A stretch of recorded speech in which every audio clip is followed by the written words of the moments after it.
handling ni die yenya manyo sam no devoid of gullibility embia meka zazemwe e ka na enipa bi ntimase obi wa no di matam no ne ade. But we are talking about gullibility. Don't be gullible. Oh, yateso, girl, yateso. Oh, girl, for teso. A dear ben potting a girl for teso. Yaka petroleum price build up na. A ye no ma kodu be ye do me ensa. And a kikabum. Inti ebia ye girl for profit margins ana. A ye girl for one more profit in fasona one more benyano. Ebia na go munya 10 cedis. And as 10 cedis no, one must say there be. E say no more den. Ama draw for to one more go for ne dear. Directives in abano. One may ye 10 cedis in mo 1 cedi. E de ama draw for. It is say 9 cedis in ebeba. Ebia na ye no. E de koba de na emfa ka bia amre o man no.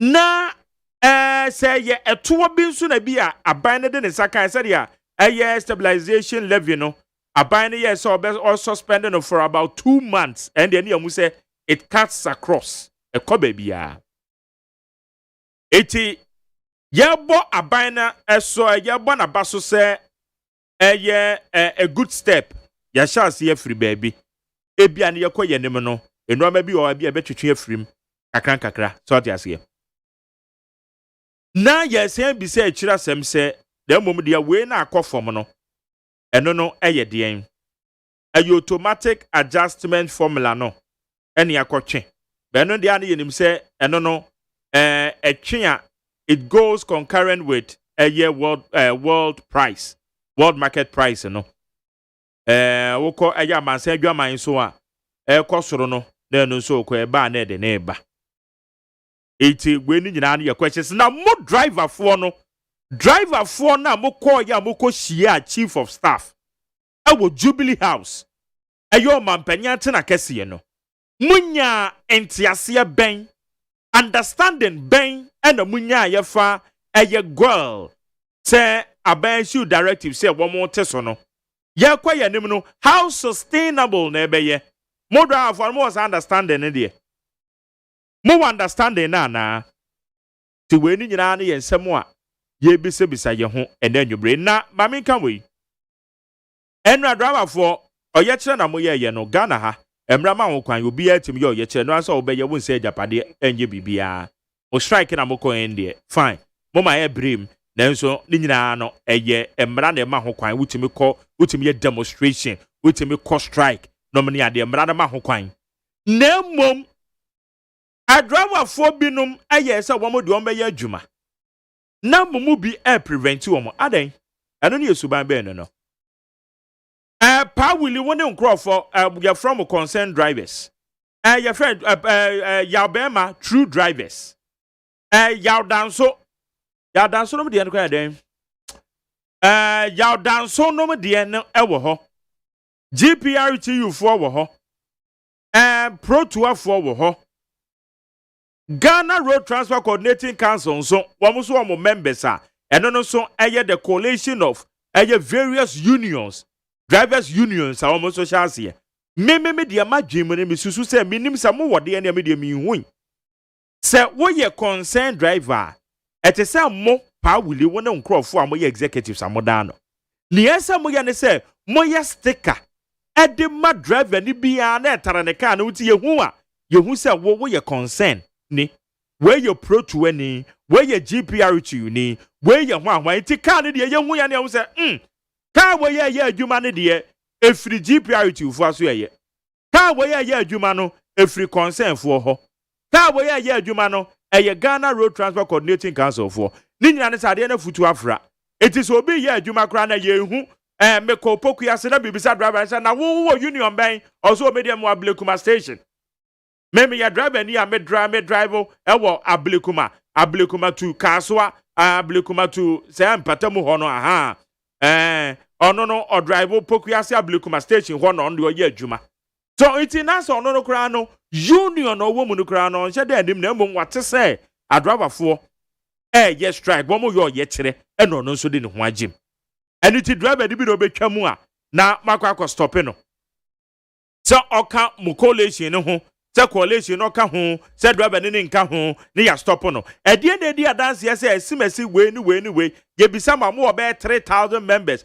150,000 members mo members no edie be ne ahyensode a ekyere se mo member bia ne ka ekuta no sa ahyensode no gomu a ye hu a ye behu se wo ka ho bi eti ye take decision a eye collective decision na mo take eye de ben ene adanse die no ede na ahyensode driver for no minim mo obi de na mi de minim mo wo bia minim wo ma no an ka ba ko bi mienu miensa bi ne achocho GPRTU concern for kra de mi hu ka bia bibi edi adanse se concern for ka edi true drivers for ka edi hwan for ka edi wo nhye de hu protua na wo ma emri nam kofodua na ma hu se bia protua bi etetatare ka bi ho eno no kram se de wo ma de wo musika ato ya protua na wo musika na wo jeje ne kakra no de wo de ato no eno na be hu sa ahyenso de no wo ho iti a big challenge iti dia misusu ni se mo driver for no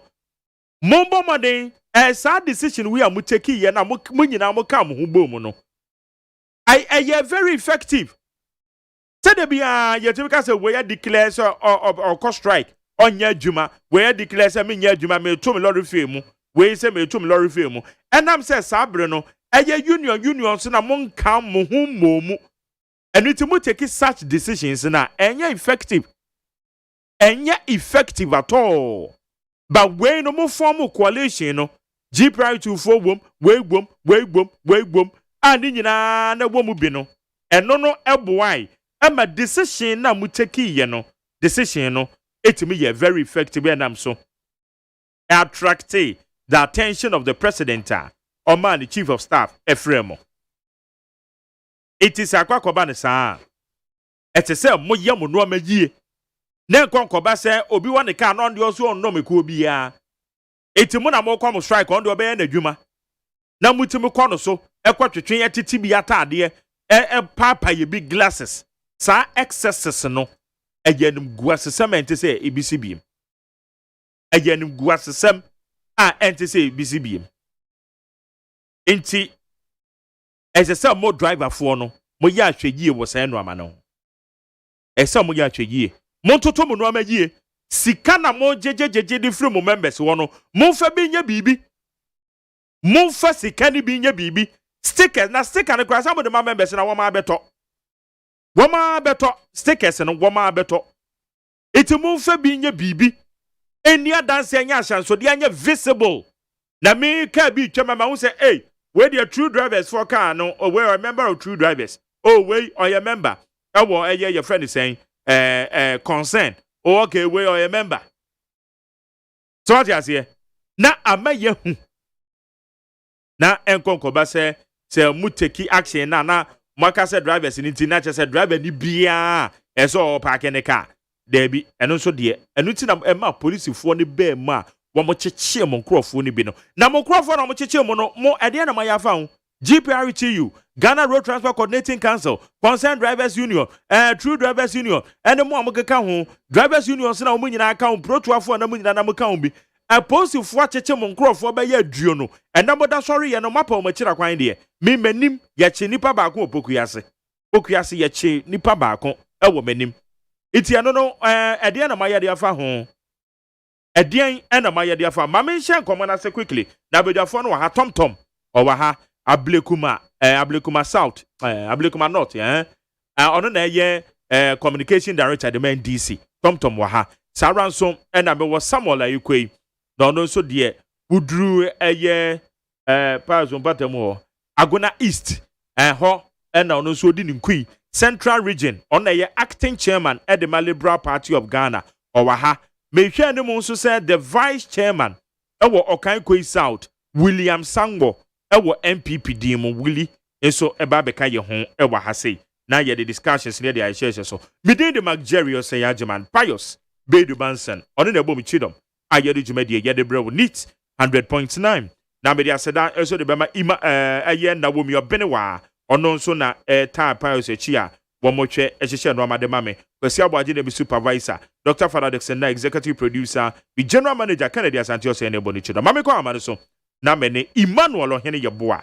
Or your general secretary at the Ghana Road Transport Coordinating Council, GRTCC. Mene yima eni nkomo. Na ono ebra driver for cause strike no so the letter about between say strike no one suspend it. One require na the members ni bi is a part of the action. Yima me mo adwo. Almost. Nyame adom boko na so I don't know. yɛda nyankopɔn asɛm na ɛna nwumre mefrɛ wa ɛnra ɛyɛ strike a madrobafoɔ no kɔɔyɛ ɛba ne sɛn na wɔde krataa bɛto abɔnten sɛ wɔn suspend strike no wɔn reko a ne yɛsɛ mo nyinaa moka ho na mo take collective decision ɛna woyi ho firi mu na wode krataa bɛto abɔnten. Yeah, meda. Yeah. Watching for never your point now. And I tell you, and come and come and yeah, and actually the strike in the street. Any guy for the way for the strike, go for strike. Yima baby a wɔn akɔ bi wɔ mu nti abɛn kasa wɔ telephone yɛ. If you say yeah, strike. And then we are called off strike. The second day, the year was normal. The person can make you think of more way forward. Yeah, me to the way forward, but to prevent say normal way the future reoccurrence. About sana mama yens and trophy no krano. Yeah, confused. Say you better say okay, you declare strike. Way can ho na ku a yenim so mo kan ho bi. Na actually you better say ekuo no mu mpanifo no bi nso e de nkrata ba nu ti na nema mbisa no. Oh, confused. My confused. You're young, that's why I'm confused. She wouldn't confuse her. But the truth of the matter is, allows on the right side. But the truth is that the BIA stage, the planning stage, they're quite new. There can be the sensitive view, of course. As humans have to add. It's me now, I have about 140 MA incident. We do, baby, you know, just say that you might come this way. You have the right to pull out. That is normal. Okay. If you want to die, that's one of the reasons. Joe, now yembi say, enra oyechire n'echi no, empanifo to nsa de frame ema moko Jubilee House. Edian pote understanding ben na moko nya enkuta udi amoni chief of staff ekohia. Oh, and the chief of staff ekohia. To like na e course of that. Because the chief of staff actually me say admin so my fast so yeah there. Can say na your cherish tradition. Any transport ministry leading come or signing money now over the field. You're not going to be saying you're not considered DBS. You mean that to say that as I'm not that to set them as you and you might say yes to Yima may answer one can you name so voice in your audible crime. Medium so you see earpiece and as a dear. You see earpiece. I do two na when you see earpiece. Two na yanton can ye. Okay. I forgot to mention. Good. Yeah, I say, chief of staff, Eka said the neon so quiet fast by AS Adian. This one say, Nakita who deal or the in the ministry, nay, abandoning Kita home, Bry or how be near the. No matter what he goes, he could say that's our money and I say, Nedruno. I ate my bad time to the neon so. And I'm also too. Like in one uncle, 4B, DD, and Rasam says, and the money. So, but in a friend upon the choice, some of our good bowlers who are called be a channel, a drone in the country, so often check. I had a day in you know, I yanked would be a man, and my and Obasa. I decided to my in fact, access no name or more egusa or more a man attention. You'll say, a queen.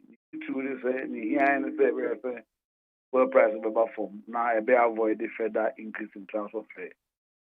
Yes, a standard idea. On between the mobile, a fuel price, not perform. On major a player or industry, no more go. na kasa ne nenya mu before the petition be come na go e 6.9 after petition 2 days no na call 6.99 the fa ma ala mo yen kakra and say okay be di hon come nti echi na everything so drop here about 6.85 yo the amount might as a part of the government intervention and amount about 6.85 yeah if I understand one yo or person can do sabe no every visa home bank because no mo din kita ho ya yin chiri mu no mo so ahia na mo to say the best the call strike ni ni na we ba na cho and also also to one among the be bibi so we to mo ba basically you know nin come out But say go on 6.70. yes ebra if you honor yumre no o share bo say only go le din come over you mo din come le do no o gidi say anope be samba form you anope any 6.85 about 6.70 Inti mo driver for mo call ho driver for nka bom ko unions ahodo amoka mo bom call ho no understanding ben na munya e fa encheso no ho margins ben na e call for me now so my goal for die akwa do 6.70 now for how long, how sustainable will it be? As to how sustainable it is, it's not for me to answer. Maybe the government will look at the numbers, how many you want to go to be sustainable now. But when they say, almost was the price window of 1st December, no, ever buy a form. I ran a hearing in the banner armor. How much they want to see, no, Yamea don't what price never form. So they will try and force it down. And I go to me a major, kind of a key oil company used to the budget and the negotiations. Yeah. Because oil to tell and I share the own money my also. If oil comes down, then automatically ever force other players to come down. Don't forget other players are already selling that 6.6. Again, says the oil back from at that time, at that stage, yeah. Now at least and call for me with the but ever boy. In the timelines, the time, you know more and discuss the timelines and sustainable how it is. But the truth is that, on home yet, I say, human warrior, go a bind there. In this, buy boka or betting in first logo. Now, we can enforce on the good amount for 1 high on one. Better to tweet and to so many solutions to the request idea. But so they are go for in the Mr. Basay and Mambe. You know, so my chief of staff, Brian, so if you meeting us. You confirm it, chance a goal is coming at 6.7, and I'm passing on by 6. Money agents so no ho. Oh, it has any one. It because I ain't because a baby. It's an answer by 4 9 inside there. As a minion, I say, go full and a cost for a concrete in Kitesa. I never seen a coca, I never seen a coca. Sana, the aqua could do with you. The above from us, I'm getting it around a bit in but it means a bit younger. It says over the Benyan near to be 2 cities. In the energy for now, at least we're sure good will say or ABB. If I heard him say a call for your account. Other industry players in almost one because and the bit mama effective. Other industry players already, no. Some of them are low already. And as to because they are not that dominant members, they are only some dominant members. And yet, they are you share only gold commands about 25% of the market share. It is almost over here. Not on no ton the lower. Would be and castle beton high. Let's say, and you also forced to come at least to their level. And you say, industry players to also take a clue from Nagoya. What decision have you guys taken? Make more driver for to say, what next? What next is that we are waiting to see if a drop further.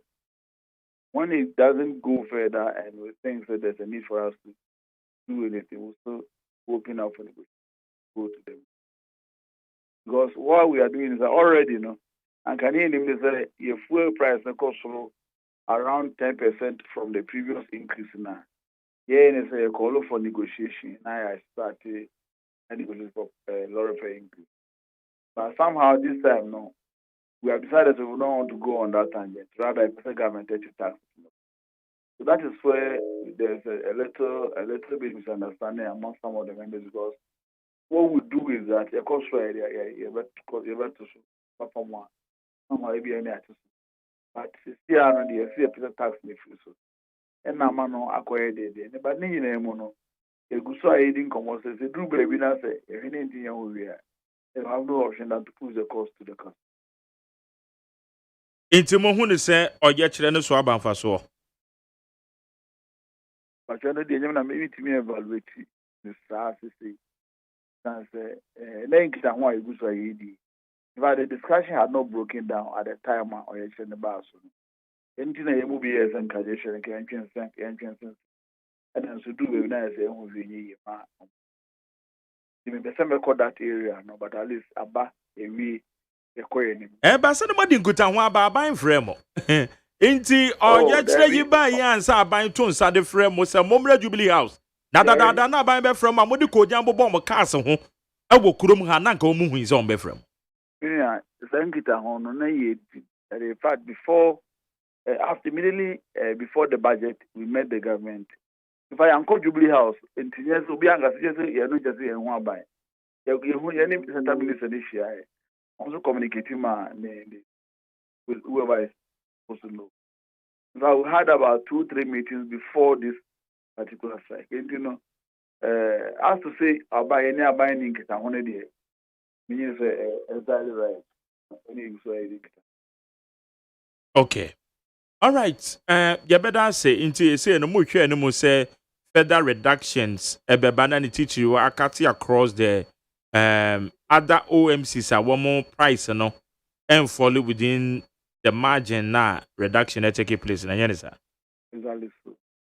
If I say a maybe a bit be an edit here Yeah, her client say, big do maybe a 15 from now. A do levels we are EFSC. Now, the activity Roman could do in a survey at which level from the Krama for if. Okay. Better say, Emmanuel or Hineboa. Yankopon Shram. Jenny General Secretary, the ma a year, Ghana Road Transport Coordinating Council, you might not hear born any needing common. It will me at yes, one of their reductions now no much. It has to say your margin we in a call from say margin we are now say on no credit to say be a profit margin, you know. Our girl being na so they chat in here. Fine. So when needing any idea you be because ad hoc measures an idiot. Your chemo. Right, but me follow me protocol no as usual. The Odikan Ramono na aya meto ahoma de sano.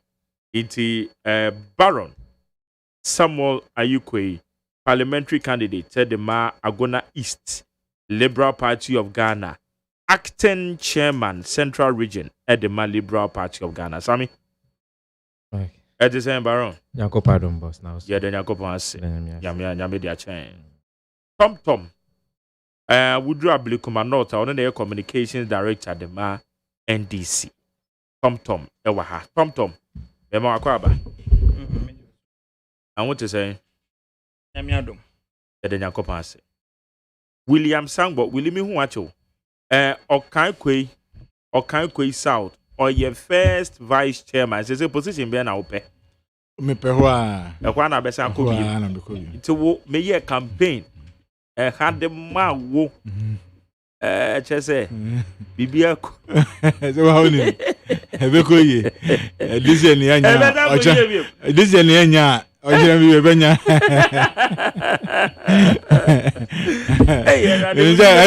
MC asamia na obezo ma so. Ya ba modi. Say bebi aye du ya, chese obi ati e kan no. Obi of Asempa FM. Obi of Asempa FM. Of friend no say minua.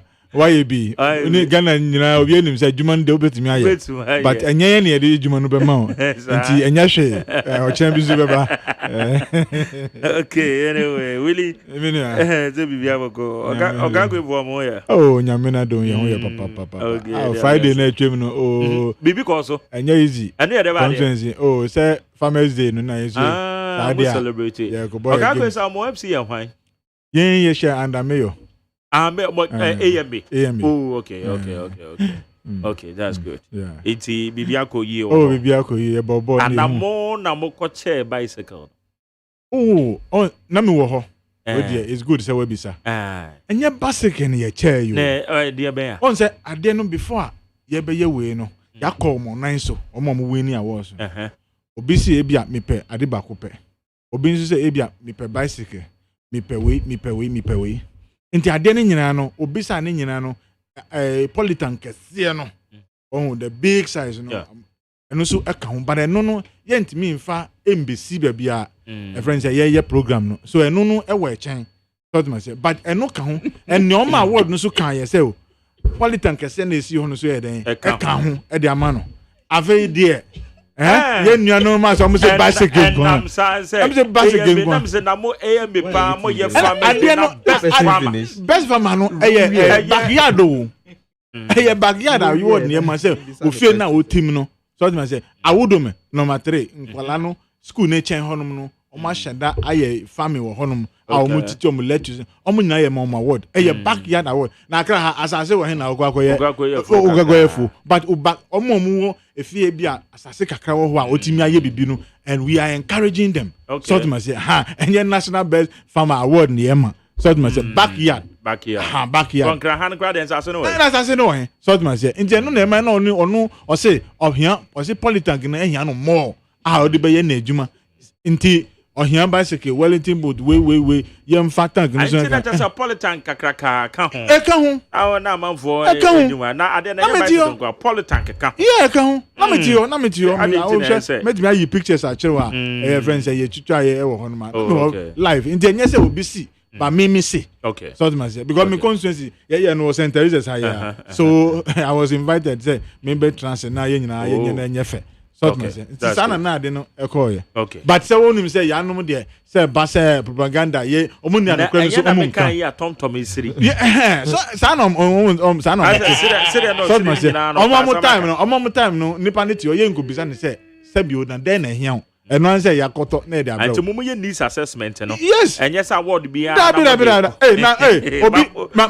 madafo bi no bi a che no Samsung new one I buy say 6,800 or so no say obi sa me say Jack me nyesike ya kamito block wo so to say and sometimes no obi a bisa no say den na wo pe no nche onianu ebe boa no e wo na adwuma yem na why dey what the amano but don't think say you can dictate the pace until na wo pe bia no now they akoche no we've moved beyond that ya pa ho true because me am be wafa ba kon na oye vice chancellor the immediate past vice chancellor at University of Ghana ono Taiko Japan watna oko Japan auto watch bi breme auto watch ne breme na me go watch na me go home right let me say it's a day when I'm never you say watch na da be bona fiafe it's brunya bi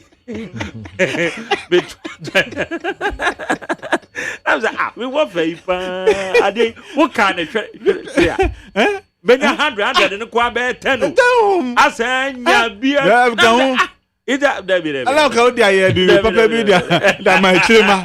La ka odi aye bi papa da ma chirima. Onso dia tam da to. So watch it down na be born afiafe. Na winnim na we me ba na ko ho. Me list bi na li papa we na say vi news yo. But say na be atop we. Anyway. I guys on baby on to mo bi na le hun to no. That is just by the way. Okay, internet just say and yes na bicycle no kwa na mom na we can. All right. Okay, me that's it. Mama shall say for Baron. Yen shall say drivers na action no. Enra. Any ho isusu so a ebaye. So far it was saying would you say anamoto no mutu ene no ano no ene ho eye reaction so if you abem mobile. Mela sema mama nchia etiefo nyina ni ahwefo mo hwe social media. Sansunchia Liberal Party of Ghana Central Region for any national for executives. And I'm leader and me founder His Excellency Percival Kofi Akpalu. Bema say your man who na on be implement child benefit, any unemployment benefit, and fanka free SHS no nanka Ghana for a hon tomunka. Ye see ye ke normal, but a ho chirenti and ye ko pie baby a ye Max, me share driver for anamo mutu ye na. Media kana me fees enka was a honey to me who say a state transport no. Ne sebie saying. Okay. Because I was expecting say state transport for ebe prove say no. Aside commercial cars and a private trotron and nam krom no government so cars are etumi ebo edwuma koba. They say ayalolo buses, metro mass ni and common name because I'm not sure say they will go on strike because I know a government there.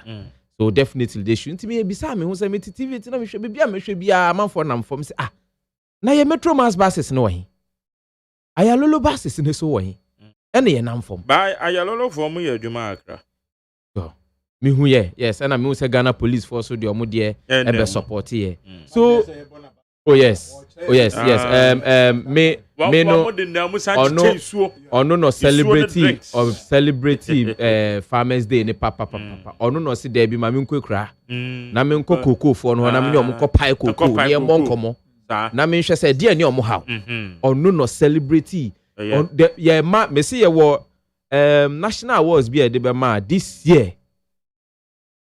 year be year young swani na fama no because the man has really proven say we see ni buso obeye adwuma and I bomb pie so say nyankopon ka no won ho ban na adwuma no ntumi nye ne enwie peye ye go back to transport issues here ye king eti na me feel say nka betumi ay omayo mafamu de but ye mfansu ade as a nation say benra na me ni madam fu bi di nkomo na ono owo koforidua na me wa akra no say oh bro mi nyanka me ba betena akra pa ye adwuma o but unim issue e dan sam ne nyama me so me si me dan kakra wo koforidua ha but e dan sam ne nyama enti no me ntumi mba na me ka kire ne say we na nka nyina ye nya ye say e ka train system ye adwuma anka wo koforidua o ba akra ba be ye adwuma no an say 5 minutes 10 minutes o full train na no wedu but enye adwuma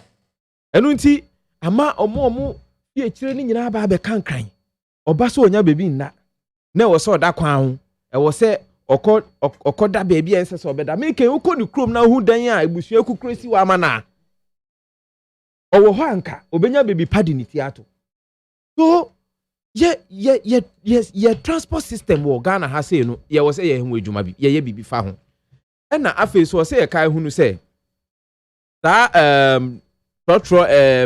GPRT for issues here ba ye any ho de ekone ba na amafo me kan me dem na me ka say the GPRT for years a strike we e ma no twabe 1 week kra na me bo mo abaso e twa 1 week kra na me bo mo abaso reason is say ena usi unko adwuma because ya nteso ochina so unko adwuma ya nteso the whole week unko adwuma ya nteso omu hwan na betumi aye na ekomade ne yene ne ma ofie so it was just 24-hour show enu nye demonstration ayebo football kana juna me say ayebo be 6-7 enimre ko 8 na me see o ma me ntu kan fa krom say still no omo striker omo ball load e dey ko big hours omo ball load e dey ko up and down unim say fie nye ade we untumi nya nkodu bebia so that 1 minute 2 minutes or less than 24-hour show na mo boy no me manti ase and solve issues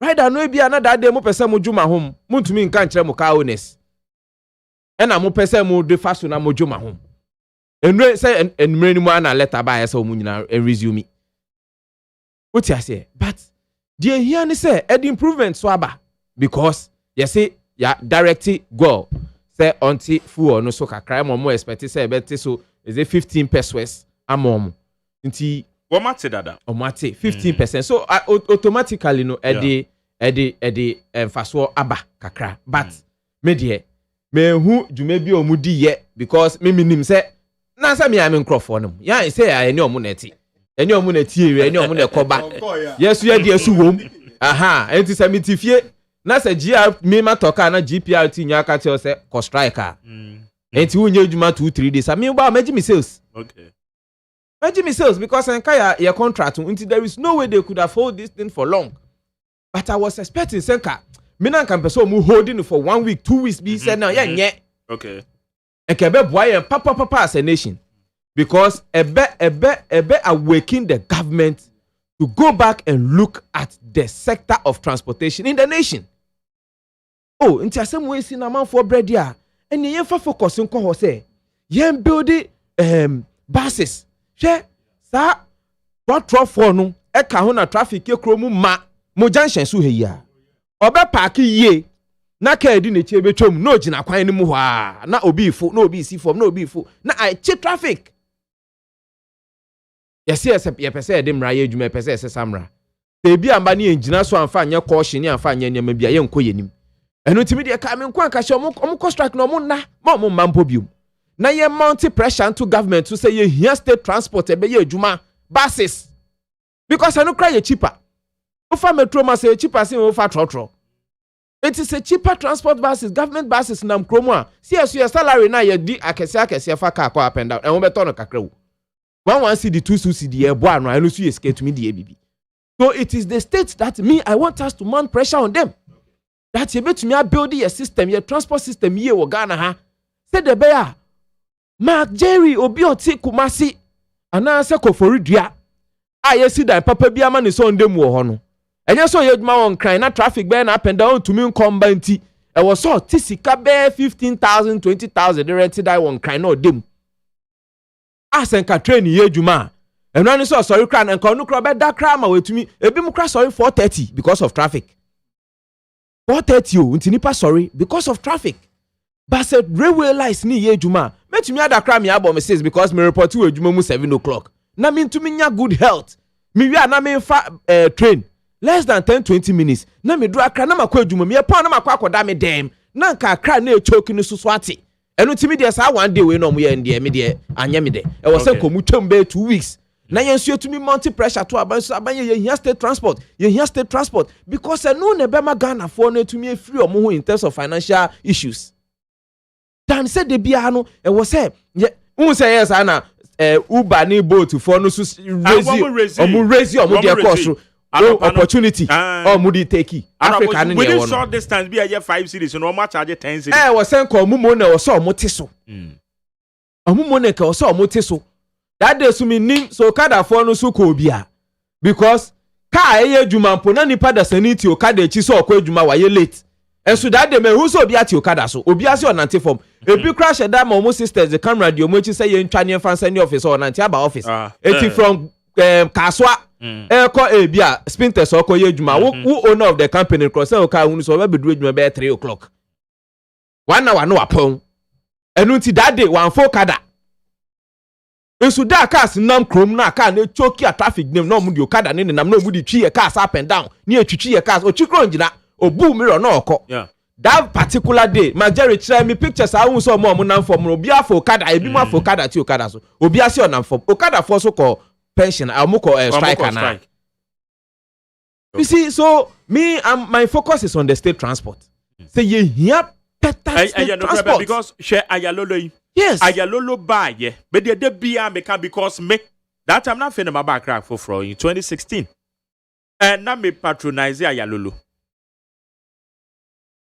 anytime bia no ayalolo na me cart no kra me no iti ya no afo do Fridays and now who the corporate women within the corporate world no awomofo ayalolo wo hwe banks here where ye ya to do wo hwe ministries who say Fridays no mo form afade who say Fridays no mo form afade ministry bia agency wo mo form afade hey it's in the Ministry of Finance, Bank of Ghana, Fidelity one say wo mo gina no mo go ayalolo I be did say na wo mo so pack wo cars wo feel because and I'm stretching so yes enuti enu na everybody comfortable afi yan kwakwakwatia Yes, ayalolo ayebasa.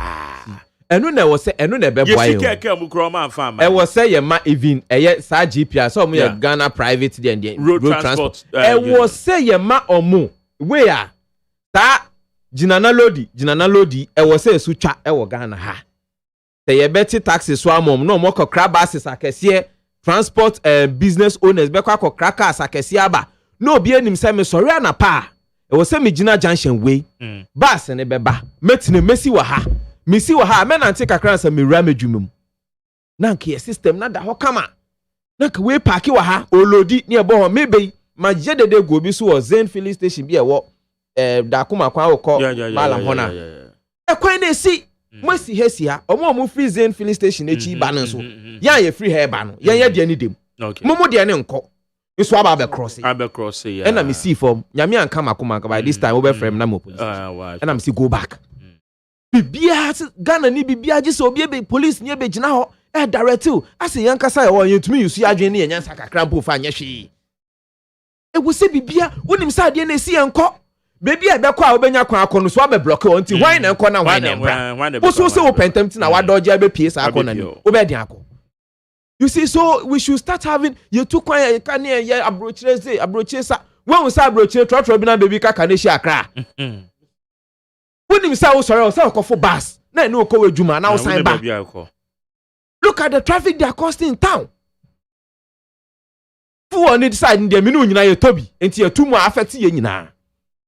Your 2 me affect me, I affect him, Jerry, I affect you, be out of four, be out, you suka be idea, I affect you. So we are all praying for reductions. Say a better so am I near to me, I thought, near to me, I call about your daily activities. But the state of it, your work Ghana has is here and dear. Me come kwa anka throw up and down taxi up and down yeguna drivers ni enti ni ema omo nkotoka ye nkotoka asakese na aka asa edimu ni emfa mom no mo fanye adwuma enu de se 2 buses ni anim say day ana 4 buses ni anim say day fa achi motor kwan we so a unim time o se obegina ho na ofa no na okọ adwuma na wo ba opo a wako gina bebi e ba be load na enye safe no obi gina bebi enye bus stop truck driver no so na dwen say there be sa 5 cd 2 cd we dey me mane nko enti obegina bebi enye bus stop no ofe nipa na choky traffic to the system na nkasa na wo say ye ni ye fu oni de omo kosroba form e wo so omo te so they see ye tumo taxes e deda so ni bi wo ho no ma ye double taxes go for to omo de sway through the directives from the main kind of president and as a chief of staff and as a the sector minister. I don't know. No, significant. Well, sir, reduction way, you know. No, dear, you be hu because pump no cry or no crampon. You to me adjusting. No mubogu musa. Eti ye here particularly say government ni yi levy sin pia dia to fu no so ama no kosro no na at least.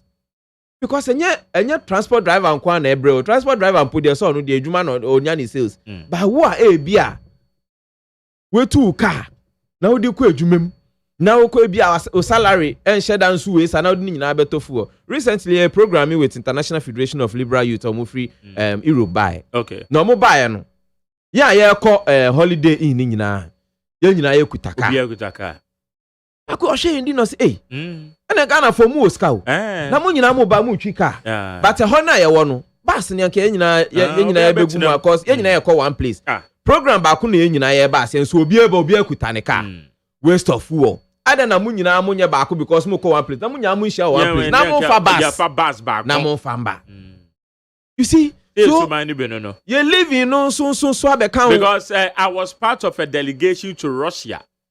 Sabrina Dr. said Cranton on an year ambassador ho. Now John Dramani Mahama, His Excellency, not a vice president. He was part of that delegation. Yeko do Russia no. Yenina to one bus. Yes. And I'm modeko. And one desperate right. Hey, it is anke ye Russia vice president. And a Ghana. Naka VAT. Say this what? Yebesi mu kwan no ne asama school for yama school for I am telling you sir. Gina kwan ho omu wevi ne keke. Ewo airport. Na delegation treatment on my VVIP treatment because your vice president and then the delegation. Amunyina mo te baako. Ye nyina te baako. Because omu save fuel. Ye nyina te baako. Yama o car ye the fuel ogum yama we car fuel ogum ye the car we fuel ogum. enti mu nyina fuel enti esa na mu waste fuel resources enti yaho chiri yamom nso ya cost of say obi fu trotro kra na oferi obi fu public transport kra na opeso tete because the whole system na koye Uber private car boat Uber private uko fu trotro na wo tete I don't know what's out there. Uko fu public transport di akọ baby na wo tete. That is how we've built the system. Enti yan ye living na ma system ni mo ye din ama yan kasa because right. obi living luxurious life. Me too am say who business here who ye warehouse ba kwa yema who oni ama so e wo say ba nti wo di begun me too am say nti wo ko to another warehouse wo da 2 bedroom so ho obi eni ho onji ho munyi kunya ni nyina ngwa abonte ni emfa ho nye story na fa no megu baby na ko because I want to save money. Yeah. But we are not ready. Yeah, say obi person live a comfort life. And comfort life comes with expenses. Responsibilities. You see, if we are all going through this process, I can feel better so. Because the more amount for ton, the more boy din. Okay. Because someone will say, Bibia, you can't do without it. All right. So we had me 2 more, or say we'll talk because you can't do without it. But if we cut some costs, we cut some expenses. Not public transport, government transport. No, yeah, Juma. Trust me, you be saving enough in our pockets. Okay, but that's it. How you need 100.9? Samuel Ayuko in Autene Kano, acting regional chairman of Central Region, the Man Liberal Party of Ghana. Tom. And I don't for an action, no. Maybe every mother. Yeah, Eddie Kind, my mentia Ghana for.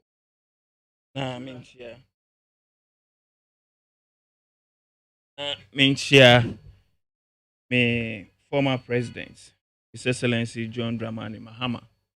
Mentia a driver for Omo Ghana, mentia enra near SC nationwide. Yeah, experience of walking from NIC, Ablekuma area Moho, to Odoko. Others who walk from Odoko to Kanishi, depending on near Nipa, Obenya, Obema lift, and now say Trotsky na Okofa. The ABIMA, Ubia, you committed, I was thrown Yami, allow say, also be petching in Chenkakra. Yamisha sa microphone. You see, and Majari, what we are talking about is the burden of the average Ghanaian. Because a driver for any inject, they are not happy. Say, Omobeko strike and they prefer to stay home. Obia pesca. At least, say kwata kra. Obenya 9 cities, and 10 cities, and 5 cities. A coffee, a crochet, Nigeria, and nimba. Enti obiara ni hwa nene eje se obetine fieti se na minwano ekan. You see, the fact of the issue which you and I can never run away from is the promises Nana Addo Dankwa Akufo-Addo and the NPP government gave to the drivers. Majari, say okay, Ashasi any Central University drivers are suffering. It's okay. Now, at that time, now I'm paying Nana Addo Dankwa Akufo-Addo ni Twitter. But could be an amazing.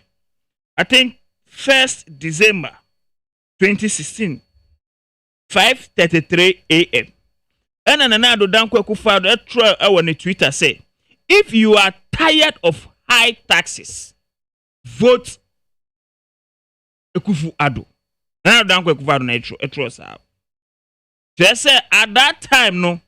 Now the taxes under His Excellency John Dramani Mahama were too much. And on the record, now a price of a gallon of fuel was around 15 cedis. As at that time. Majari, Nana Addo Dankwa Akufo-Addo Esansu Troye, 10:45 p.m., 5th December 2016. I see, I have seen how drivers, both private and commercial, struggle to pay for high prices of fuel and insurance premium. Majari, yes, and now the same drivers are crying. Esan say, what he pay on them taxes? And then a driver for a year overnight. Esan says, so onion sika kakra emma ne car owner na onsan fa bi enkofie ejuma na ye din enne the work as a driver, as a truck driver, as any commercial driver or private driver ever Ghana is no more attractive because of Nana Addo Dankwa Akufo-Addo increasing taxes in the fuel sector. Na menuano can say, oh, as I say, you're committed as Ghanaian or as a country to our transportation sector. Na our can ayalolo Kufo edi ayalolo ba anamebwa. And His Excellency John Dramani Mahama, and also the Bibai, and Amebwa, all to help assist the commercial transportation system. And Amebwa. Now, if you calculate the money, the revenue collected under Kufuor's regime, who supported and boosted the transportation system, if you calculate the revenue received under His Excellency John Dramani Mahama, who supported and ensure say your transportation system will be boosted, no? And you calculate the number and the amount of revenue received under Nana Addo Dankwa Akufo-Addo, you see say Nana Addo Dankwa Akufo-Addo and the transport system has collapsed Ghana. And yet say Obeka Jemi says at Sherman Yawaye and the transport. STC Yawamaye. Amu ye den. STC and what other from Rollins time. I saw waba or Shomukena. Or Shomukena, oh yeah, then. One more ultimate new buses, they which are baby a one more call. Jerry. Metro Mass. Jerry. Yes, sir. Metro Mass, I will that. Before Nana Addo not the state to the say. Metro. You see, my Jerry, meba. Call. Your friend is saying, roundabout. Baby, I overpass no. Obeche after circle honum. When we are going to Mochi Road, yes, Obichebi. Messi Oma Park SC honum. Aboso kan, yes, opposite Aboso kan. Oma Park gugu honum. And that is the fact. Oma mu twem they see the state of our state transport under Nana Addo Dankwa Akufo-Addo. And you see, when you look at taxes, Nana Addo Dankwa Akufo-Addo, you see, Obianka said taxes and yet. Taxes and the boy mine. So we will all accept it. Say but when you do propaganda with it, say as for you, you accept, say you are going to move from taxation to production. As for you, you have realized say taxes now ready yet. Eddie boy mine and His Excellency John Dramani Mahama. Although under His Excellency John Dramani Mahama under aviation under the transport system, no, we saw Terminal 3, we saw upgrade of the Kumasi Airport and other aviation system improving. Although we saw all those developments, no, Uzio man paying His Excellency John Dramani Mahama and Bob Brown and and the same drivers catch will say, Oman paying Kufuor any yenya Dr. Mahmoud Bawumia, my boy abro. You have disappointed Ghanaians. You promise a gallon of fuel that costs 15 cedis will be decreased. And then just say Nana Addo Dankwa Akufo-Addo kind. I say it will be decreased drastically. As also use adjective. Okay. And what is the price? For drastically, dear, Jerry. The fact is there. You put a memo of video. Memo of video. No, I share. Okay, so drastically count. Missing memo of video. So per video. I saw him say me the. You see, that is what Ghanaians are saying. Say what Ghana front from. It has never happened before. Say Ghana for will one day walk from their houses. Now me can be say from Kaswa to ministries. Abedru ejumemu no na about 3. And a form of 4 patch bisa lift. Masa okwa infa. Form of 4. And nana show man, nana show boy for bisa lift. Say masa okwa infa. Omo nante ama mo show ase apai. But you see, just as Nana Addo Dankwa Akufo-Addo said, he won the election so that Ghanaians will appreciate the hard work and the good work of His Excellency John Dramani Mahama. And that is what is going on. Madari, usha taxes in a good fuel prices so. 20 pesos energy sector recovery levy. Every liter obeton 20 pesos so. 10 pesos sanitation levy, boiler levy. And also our fuel so. 18 pesos energy sector recovery levy. Every 1 kilogram of your friend is LPG obeto. LPG no so amount so. Yeah. LPG.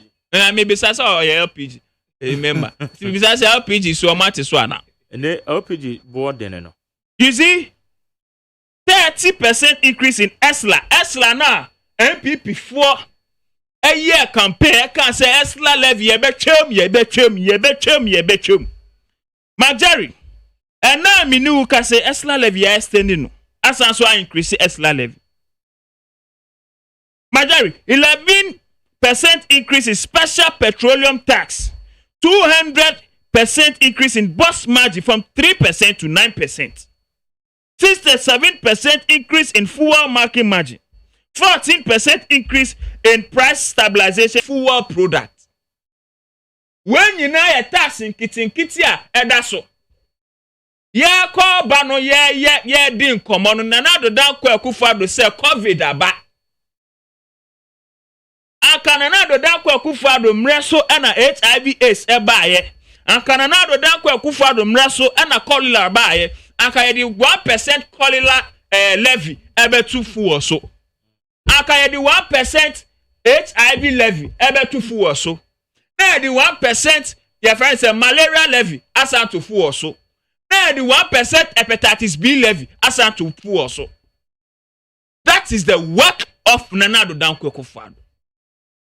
Somebody who promised say or be moving a country like Ghana from taxation to production.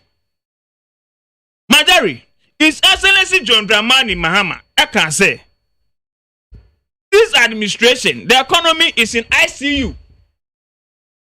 Na people for a trouble. Say it is not true, Ninya Manyama. Okay. And now you and I are witnessing it. Majari, time Nana Addo Dankwa Akufo-Addo. Ebeji abeni say obe lead Ghana. As at that time, I share Ghana for now, but say they are going to move from taxation to production and then manufacturing at that hifa. Now say na me know Airca Bank wasem. Now me know Airca Bank. So now we were reading so the last time I came here. Because I say near Dr. Mahmoud it seems that what we're budget anymore because we are talking about the driver. Why you driver said the Mamin call Sambo? Me drivers and the one answer budget and so we are going to talk about that. Ghanaians are suffering. And we increase fuel, you have increased every sector, you have touched every base of the economy. And a robot to a Ghana for Mamenum, Edija, at 100 cities, under His Excellency John Dramani Mahama. Majari, and net on 200, 300, a big craft on 350. And then Dokunu back when 21 CD bill. A ball of cake which used to be 1 CD under His Excellency John Dramani Mahama, and then Tony Sabu. Yen Mianuma Muti Kumokola, Yen Mianuma Muti Tudu, Yen Mianuma Muti Agbogloshi, Anka, Amuka Togo, Eba, Ekodija Eba. $80 equal than safe and omu ye exchange rate and ne exchange rate ne dahifa. But we be catch Ghana for. So no dear, what $2 no akoku prison. And now the key no amawana IGP and ne meaning say the former IGP has handed over to Don Parry. And Don Parry say key no wa yes be $1 no. Okay, madam same. Tom and I will turn in Canablicuma North or no your communication director the ma NDC. Mame call William Sangwa. Willie? William Sangwa, the first vice chairman. Okay, South. Why don't you order for 050372 1744 050372 1744? Will you have with us on it? Relax, woman. Hey, lazy chair. Yes. Okay, meet you. Minia. Oja, maybe trans na me sresre. Na me sresre no na me sre wa ade baako hu. Okay. Na before me kan no na me chia o kan kwesa at for nya me coordinators, constituency executives, me MP, honorable Dakwan Newman, any me former MP honorable Amedata me chia mo nyina. Any delegates nyina me chia mo. Na me sresre because Ghana and your president the what? The African of the year. It means or ye nipe bia or dream or baby mine and answer the African state. Ni option ni commitment in nyama or yeno. The whole world has seen say where papa bia giving the opportunity no be deliver and African yana as much as or making sure say Ghana be calling him no Africans to the calling him. Intene baby I'm a president will be His Excellency Nana Addo Dankwa Akufo-Addo ehiamfo adamfo baby will be anyumre michiao nyame nhyrawo na nyinche na maye good things na Ghana for ye ho ntoye Agari ansa na meko masem me nua yi kan asem bi o say na former president John Dramani Mahama Besi Airport Besi Terminal 3 enti wa yade enti Ghana for ye say ye boy ye sem man. Oh apa we sibi. But you see, I keep telling a man for say, me share economy and me of a running where you fear. The royalties ba, baby I could say damn sino royalties ni ba. Na me swana me bano. Na royalties ba. Ni akoto and na ma be go fridge muma indi. It's a say, you be make sure say you be go school na ya brain ya pe ya you see no. That was a limiter. Sabi ofrim kra edan ya odija ye kra na ni say you be kwa akoto aso aye ni ye kra na ye problem. And that was the economy now former President John Dramani Mahama running. Say obeye niyama Ghana for here no de omuntimi nye den enye benefit. Me ka kire no. Say Nana Addo Dankwa Akufo-Addo here for damfo. Ene ye kasa ye no. One district one factory de buy no. Che say okay kan sa asika ne boma ebetimi asita terminal 3 ebia 3 and 4 kra kan ho. But you see say Ghana for near adwuma ya o security cry no a problem. Me pesa me channel say free SHS. Oh na say who can say o see terminal 3. Na the topic by enti nana friend is Ghana for ko adwuma ministries are almost fire airport ko fa friend is a plane e dey call ministry. Is that what we are talking about? Yeah, kaka Babetram e dey hear the hustle. What's up 1-2 o say friend is terminal 3. Nanado e dey free SHS Free SHS ebreye. Nanado edi one district one warehouse ebreye. Nanado my friend say year of roads ne baby a obi atibia no say Ghana for ye nyina ye be ka no kra obehu say ye kwan e wo matem. Nanado Dankwa Akufo-Addo banking system na o ka no ono we be dia ene otimi call bank akoyi sika bia opa bia te say ye nka ja say komla next month. Nanado Dankwa Akufo-Addo ene scholarship a pity Ghana ha bia district bia ma scholarship. District bia we ehun yan say obeye MPP chairman ba ana say obeye NDC chairman ba na yan say wa apply na o municipal na hu say ampa who deserve na ye the amount eno na ye build the future na eno tin na no oye the African of the year no African of the year ni say o build the capacity of the African said tomorrow no given the opportunity no obetimi aye den agya unan so and that is the record of Nana Addo Dankwa Akufo-Addo ehiamfo adamfo me da say okay me ba masem so a drivers ni there think say demonstration na omo ye no me dey bia no me can say you know baby na me adwuma first na me union leader it is a base sembi ana bibi ye ko pre bibia na me mentality then no was say you demonstrate that's my say until I had the opportunity I let me call training game a training here other resource people a training here. And I mean, who say, hey, Tana, send me organize demonstration. No, na yes, say, Yamano, yard move ya. The canka or chambia, baby, I mean, maybe, and other stuff be Yariaka education, and yes, I say no, Ecoto, and I deny yes, no, and yes, I'm quite declaring. While I mean, who said no, and yeah, about the day, but be specific. na hu senia oni leaders ebe ye den ebe kan wasem say na menu kan ye no say na menu kan ye no oh ade no sustainability no it is not there and bibia says ultimate sustaining na sometimes you lobby and I say you dialogue sort man say na be ya enko expose you say na menu na kan say na I say I expose you omo say omo grado Moses grado omo amudi omo kai den esi kwan mo ye ejuma sort man say I'm not saying say baby how I men can but I believe in dialogue in negotiation but I attract your attention yeah but at the end of the day na menu na kan say onumpo a say bi o onye NDC onye MPP we hu say ade na mo ye enhye dan ye de amwa sort man say and you see the fact of the matter and say and now share BBC a omampo CNN omo can say omo hokra fu no koso I can show you a picture and then you omo complain wo so it tells you say bibia aba you say sort man say after COVID no e di nema bebre eba but ne ehia ne say abotre you see say also wo papa nya o de ma on to kwan na hu say bolonya do a obi beto shirt amawa na sort man say so this is the government or the country we have and it's your issues be it's about say you better to build your issues now you meet the right people now you know my then discussions and as much as I keep telling people when you are a leader and as I keep saying say me a union leader no sometimes you call hey mama me 50% so that forgetting say mama 50% after 1 year company be collapse me staff now me provide them leadership no omo nya be ko fie that was a mentality. Me and I've not gone through a lot of training, traveling near the core training. Now I thought say 50% there meje na company be collapse or chankra me dem nhwe so but I was told say me yes na then me provide leadership in the mom and me lead them not just me bomb from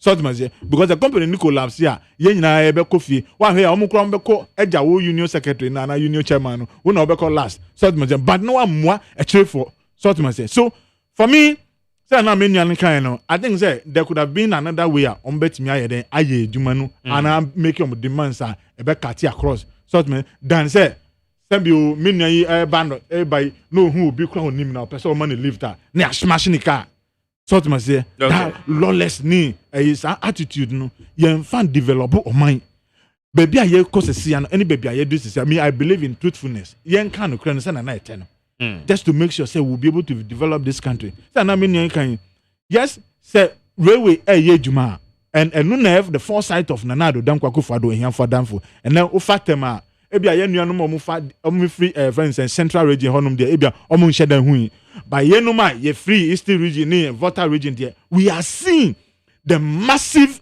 friends development railway sector ye wo Ghana ha edutwem magdari and me kan che me nuan so nya time na say ofa akosobo road na so because omo ye campaign me hu me share ni fragbera me share no hohwe me share no pando nso sort ma say and omo no say no omo party for ni be kan no say omo fa ho no omo hu the development of the railway sector na ekoso na edotwem and say na me nuan kan say me bon baby a railway ni fire na eni me fie met me ananti from station to me fie and it say railway ni adwuma it means say me tan kra ha kra magary because o frame me program me tramplane mu from a friend say pon acha 20-15 minutes mu akra okay so to say enti e basa na it means say traffic na say na me nuan kan no e be reduce so to say afen so say bi o landlord for omo aye omo landlord aboje say omo treat ni ba omo ha ni pa adwen no ne nyina e be den e be conform so to say so at the end there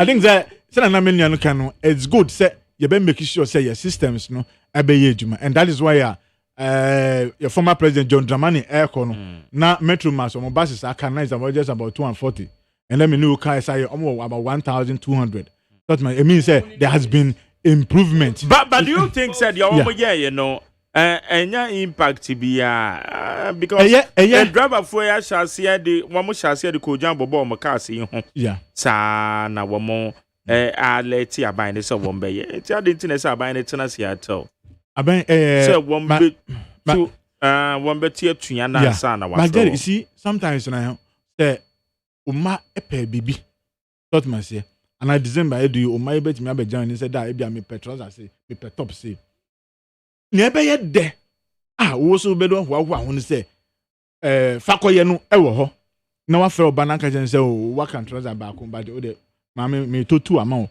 sa kwala na obe jump sa it is normal say omo as leaders they would want to place demand but demand nipa na basket no nipa na okra basket no a o hwe friends say residue no a hwe nyama ewom no ana say the content no enim say ade say me ya enyeye so man say and that is why aban no mo ko aban say I say you push aban so o person ye baby so go mu na mo ye state you know.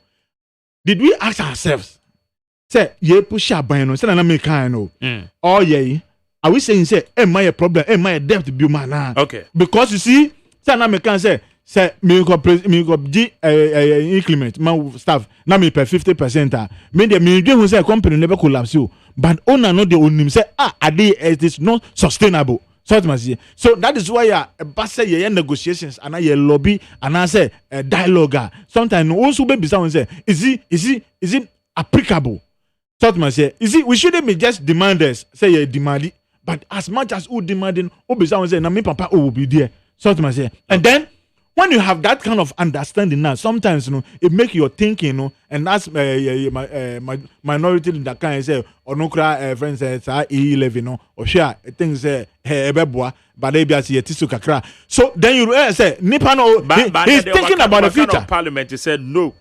Oh, say no there, but on his own, no, admitting, and the party not representing in the parliament. They say, or can say, and that is the hypocrisy and dishonesty now. Way more country more.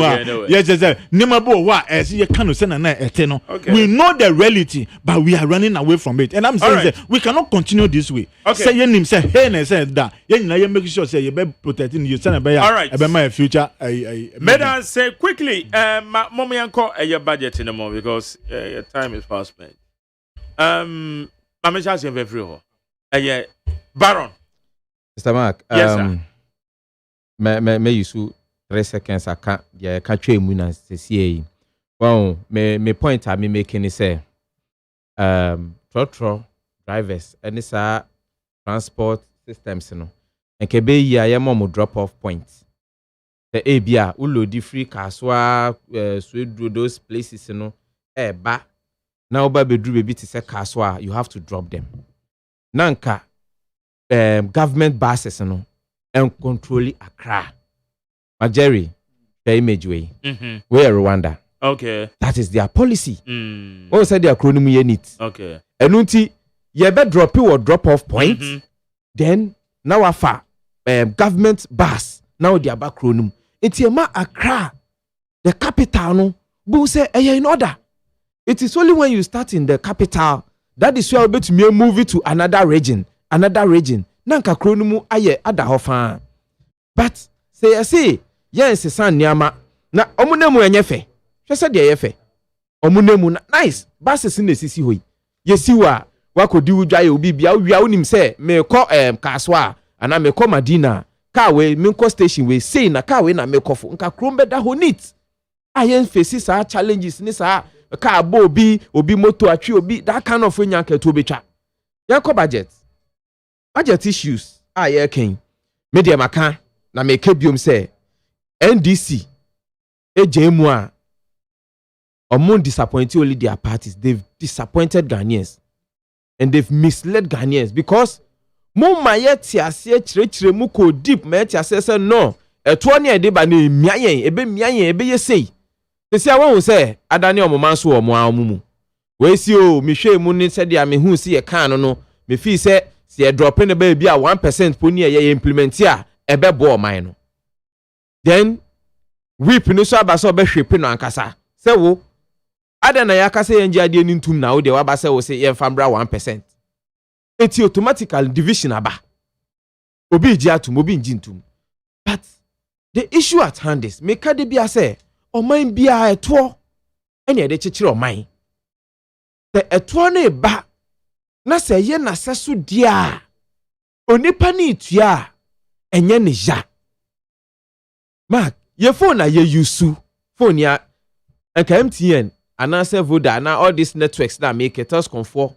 There was some place I went to me akoso me to me koji phone way na me de be 100 cedis ato ase meter credit nyina no mote network companies for ye bio te omo insurance policy e wo mo phone so who activate insurance policy na say who load you credit pay no ati 1 CD for insurance enu tiade na to me for the same system ba say metumi aba abeji phone wo ho na say me load credit pa no ati me until say obeti me sika na wie na nka me ho atomi.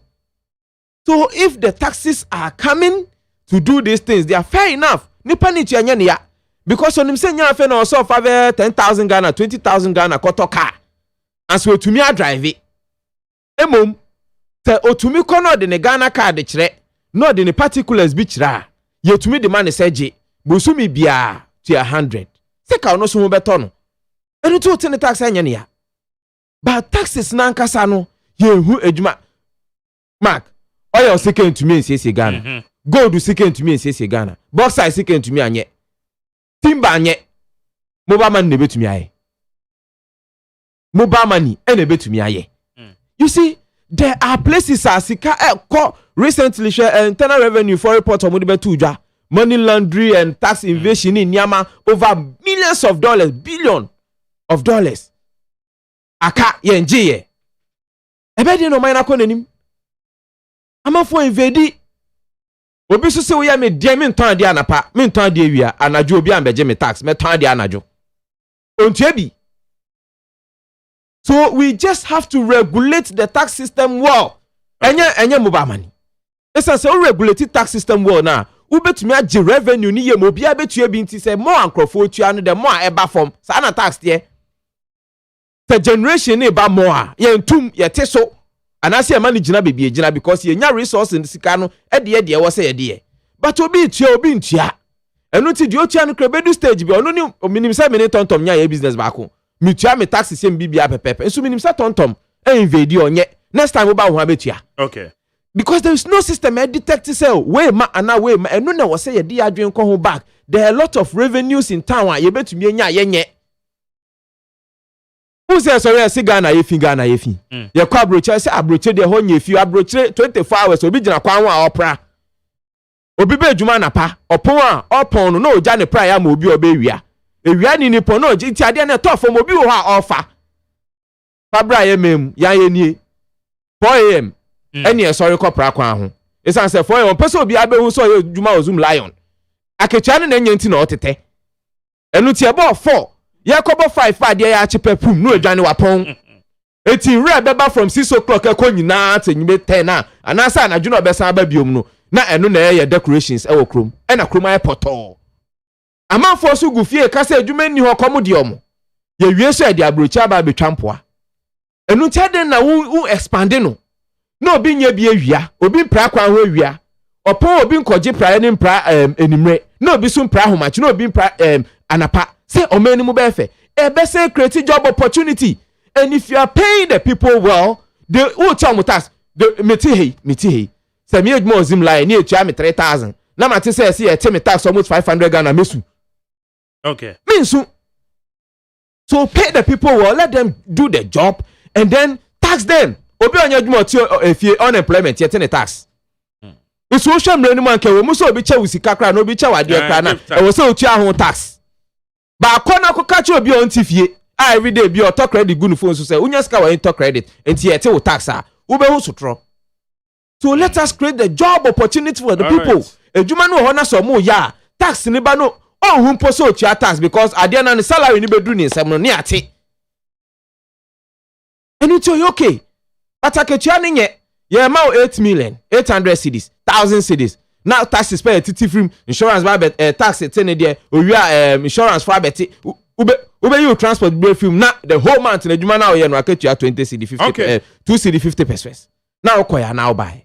And uti ho side ni ye sha ye betumi generate a lot of internal revenues aba o minim afa so me bon pa se cameras ya hyehye ni niame and starting ye juma active na ye be Ghana police service ye fa system me mom no muntumi and finding crofo a omudi disobey rules and regulations on our roads and also yesikamu esan so be hu say a traffic light e boy yellow pam instead of so be tia brake atwen no afa no okosi accelerator na pan or the abobi and or the apimobi na afa na ye be accident ayes nka twa mu a na nke afre no ne afan no no etua we enye jail asem enye koda prison asem ye ji car na si o betua no aba be fa ko next time ohu na se ebo yellow a ya ji ne 1000 and ya ji ne 500 enu ti ohu yellow na on ti accelerator bi obey use brake so we will be law abiding citizens and then it will help us generate internal funds near franca gold bauxite diamond timber na Ghana for no so nto mo kakra media tax there meaning say the booming. But if the people are not getting any benefit from the tax they are paying, this is what we are going to see. People will rise against the tax issues. But on my area, developing in our tax. Yeah, you even enjoy it. Osukuta usika be 3,000 okoto phone. Udru ayakacho se debi. Paskanu kofie. Ode ya de be ma ono atete kakra 5,000. Ntitua every day 2 cedi. Nako. Obeko na nani aje. Yempe juma man crofo no ne taxium. Neat 100.9 Tom budget na kwa kopiem ene yete dia akoso say yes parliament adopt the modifications no but minority on the e-levy almost no Miriam yeah say Miriam Sambo they make some points be. You see, when we come here, met me abekasa. Edna bet me abekasa. But the Ghanaian sitting home no, faces at you.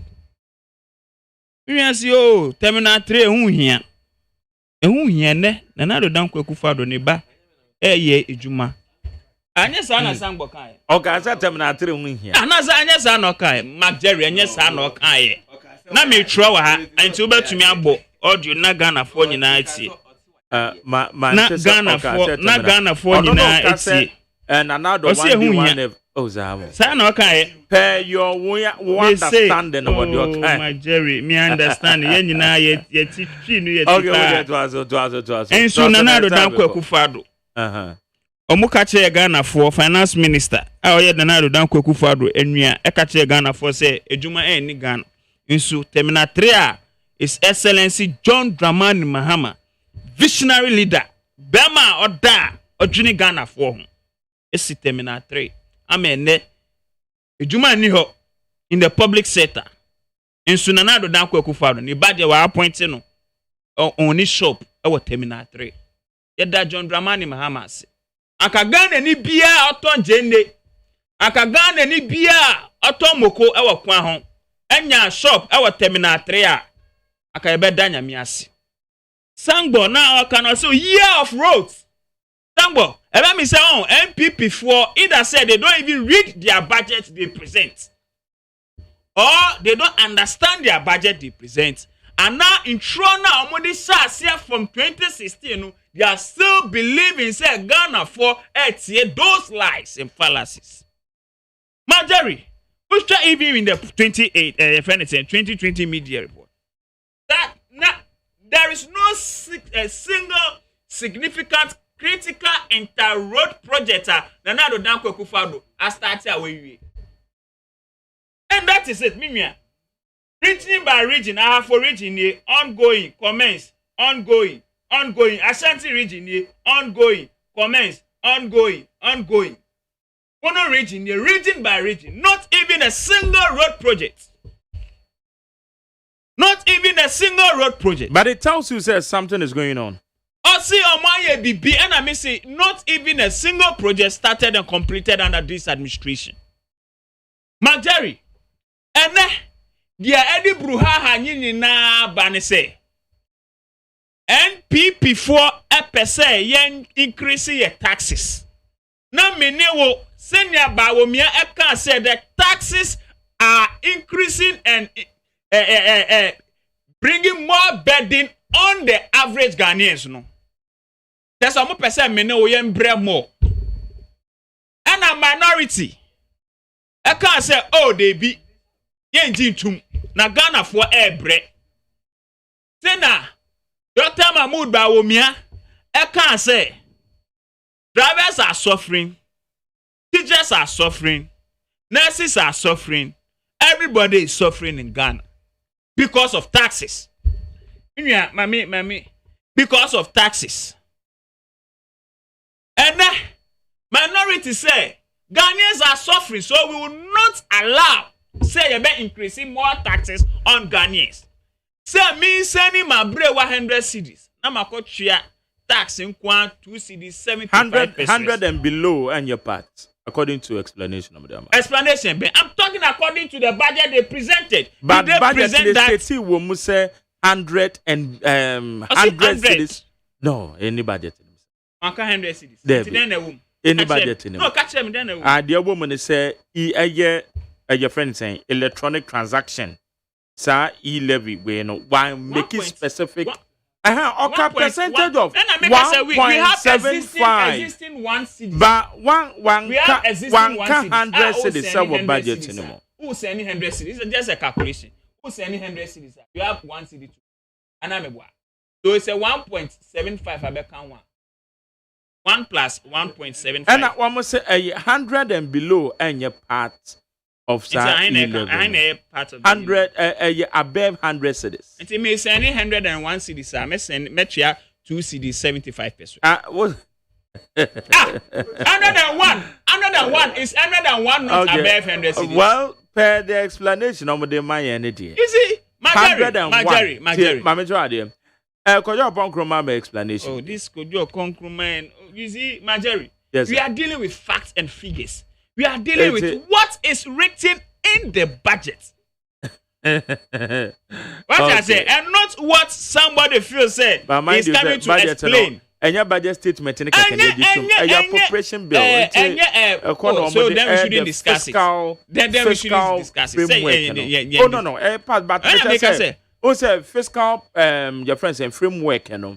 One more presented to parliament. I'm saying when you know but per explanation of the consultation. And no crack na speaker bufu. Also I feel no consultation. The budget about parliament, I feel no consultation. You see? So the fact is you are increasing the burden of the average Ghanaian. And a minority say, Asa, ye brother now. Ye bread. Why be increasing VAT? Why be increasing communication tax? Who the COVID levy aba? Who the we aba? Esla sua na o share boss say Esla. O man pay His Excellency John Dramani Mahama. The chimu odi enjoy the Esla, but na who be increasing Esla? Asanso extending Esla. And na who be catch me say me sanso call a mayor no. Ye transaction be a mayor no. Me sanso abetua 1.75 yen penny. That is the confusion in parliament. Minority will resist any attempts by this current government to increase the burden of the average Ghanaian. And that is the confusion I see with parliament. Asichira no. You see, na menuano can say, Anka sikano ye bibi pa. Anka Ghanaians will not even have the problem of paying taxes.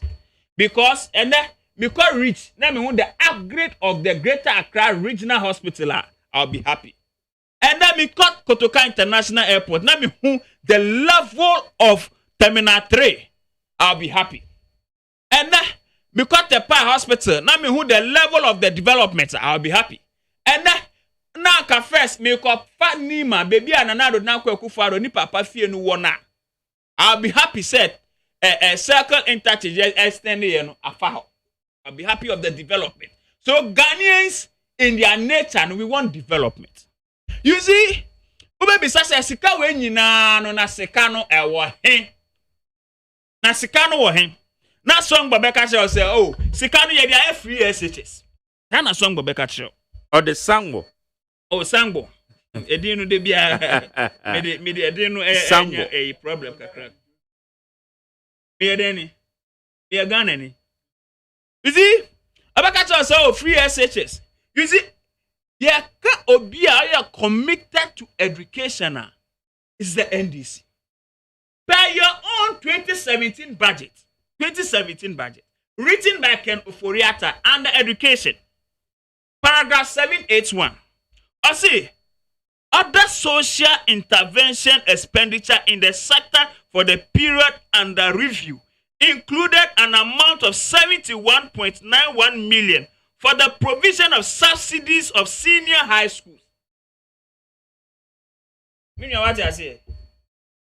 71.9 million to 25.96 million for the implementation of progressively free SHS. Progressively free SHS. And no na yahu the development in the basic school. Yaka education yes secondary education pay. Because you as a government you have to improve the basic education, secondary education, tertiary education. Upon all the revenue collected, but tertiary education back one, His Excellency Nana Addo Dankwa Akufo-Addo and the NPP has helped develop and produce from scratch.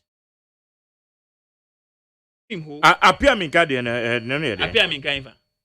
They were infa. Oh, come on, say. Nana Addo na esiye. And Nana Addo na esiye.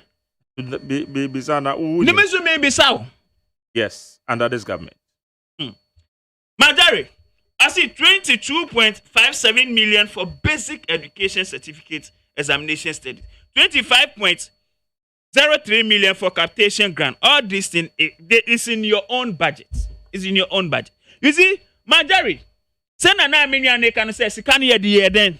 Auditor General, Abeka say, financial irregularities are occur various institutions. Ministers under this administration, CEOs under this administration, sika amudi bomb siremu kwa yearly basis. Majari, in 2017, 12.002 billion. Young baby a scan fire. Thank God say baby a fire. Ebia Nana Addo edi kodari wo hwem. Ordered report no we are one more they call back to parliament. Now, yes. So this is the route, this is the report on Mediaba. So until they peruse and until they give us those figures after perusing through and reading through, we will also talk about those figures they brought out. They will bring out. In 2018, 3 billion. Just every year, be more than 1 billion. Nana Addo aban. 2019, from 2018 to 2019, increased by 2 billion. And in 2019, the number 5.468 billion. And see, Sika who baby afano no. And the driver nina, oh yeah, Juma from our machine to our machine, the tax out chiano. And now, catch them, me sending 100 cedis, and me bet you 22 cedis, 75 pesos, 100 cedis. So that's the cano, in 2020 alone, 12.856 billion. And I do their bonus stream. I'm a young baby as a cano, afa. But Jerry, now me no Casano. Oh, Bobby Bizet. Scholarships. You see, any scholarship by. I know a lot of people. I just don't want to mention names. From Imba, from Imbema. And some of us might have also benefited from scholarships program. From Rollins time, Cuba. Many as okay, Cuba trained doctors. Uko Kolobu Bebre, Uko Ridge Hospital, Bebre. Almost every Cuba trained doctors as a result of scholarship I am mom. So don't use that as a yardstick for the failure of Nana Addo Dankwa Akufo-Addo. When you come to all sectors of the economy, Mark Jerry, Nana Addo Dankwa Akufo-Addo has failed. Now I say, oh, your friend is saying banking sector. I don't know banking sector. Even with recent budget, 2022 budget, I hear bobo and now budget is in a limbo. Budget na attention. Nana Addo budget attention. Budget a driver for a demonstration against. Okay. Budget omo muton moko ewo kwan a demonstration against. Budget a teacher for, a nurse for, a doctor for, obia a demonstration against this dear war budget. Budget that has no vision. This same budget, your banking sector is collapsing. Is collapsing as compared to what they met under His Excellency John Dramani Mahama. Banking assets, creditor, deposit growth, Okay. All the indicators of the banking sector. Sambo, unima from 2017 budget, 2018 budget, 2019 budget, 2021, 2022. A child say your banking sector is collapsing. And nothing a money tax, ever 2 year friend say mobile money transactions, any year transactions. So now amount for anchor banking sector bill. But we will never. You have collapsed an economy. His Excellency John Dramani Mahama. Ejamao. Okay. Oh, Mama Nusi. Let me bring out my figures now, Mama. Your time to say figures then. Majari. Yes, sir. Financial and insurance activities and another Dankwe Kufan. A decrease, a shrinking to 1.8. Their friend is saying percent. Okay, now say government have modifications on the budget to the parliament. What do you think? Minority for Eka. And normal minority for Kai said woman here budget anymore. Woko a sea defense wall a woman here. A boy ye keta and then patam near there. About the 10 million at the Ababishim, one bed feasibility and engineering. When do I want energy? I can't energy. Who can see defense? You see, the reckless and arrogancy and the display of power by the MPP is getting too much. And then say na Napoeko can say ye disika ebeka koma see defense. Na they are yes see defense no. Napoya finance minister. Debre mi see Napo your friend say. Okay, now energy minister. 10 million Ghana cedis. Also about demonstration. Yes, and America say this arrogancy of power. Okay. Display of arrogancy of power, discrimination. But finance minister they are same or they are same. Etu they are same no. Napo na some kind of the relevant. And almost scrapping 1.7 Anna. Almost scrap it. So we are waiting them. Okay. To scrap the 1.75. I'm only 1% scrap Ghana phone too. Okay. Because we still believe. We still believe on cancer and presentation or see. We still believe. Or Wakasa, but on Parliament. Parliament is a house of records. On Casa or Parliament. But you see, every figure, so what's the all the figures I bring during my discussion and my submission, I use records from Parliament. I can use media houses, journalists, their matro. So you see, on cancer, I said, oh, mama,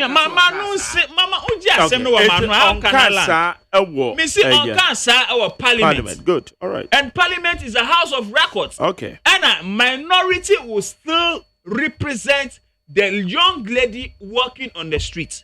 Minority will still represent their Juma dollar rate Minority will still protect the public purse. And